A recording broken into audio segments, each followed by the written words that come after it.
Hatma ya mgombea wa kiti cha eneo bunge la Banisa katika tiketi ya UDA Ahmed Maalim Hassan katika uchaguzi mdogo mwezi ujao bado imo mikononi mwa mahakama kuu.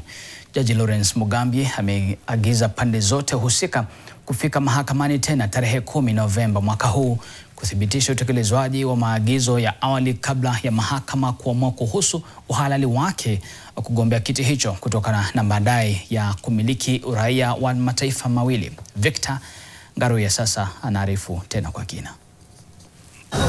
Ni katika kikao cha mahakama kuu ya Milimani kupitia mtandao ambapo Jaji Lawrence Mugambi amesisitiza umuhimu wa kuzingatiwa kwa muda uliowekwa na mahakama kuwasilisha nyaraka hitajika kwa siku 10 zijazo ili kudhibitisha kufuatwa kwa maagizo ya awali kabla ya mahakama kuweka tarehe ya kutoa uamuzi katika kesi inayomkabili mgombea wa kiti cha eneo bunge la Banisa katika chama cha UDA Ahmed Maalim Hassan, uchaguzi ukitakiwa kufanywa Novemba 27.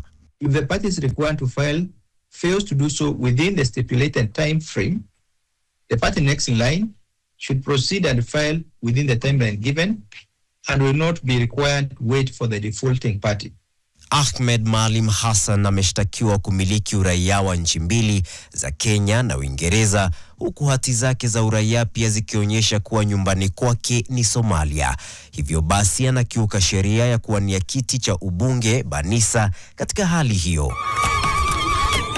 Kesi hiyo iliwasilishwa na mpiga kura wa huko Banisa Mohamedin Mohamed.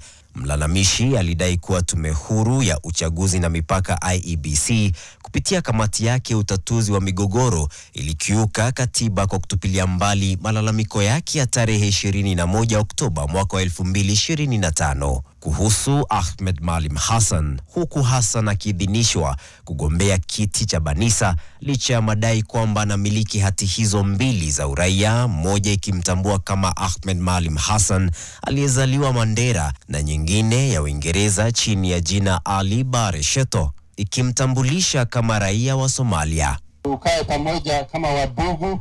Darubini sasa iko mahakamani kuamua hatma ya Hassan, huku chama cha rais cha UDA anachokitumia kikijipata kwa njia panda.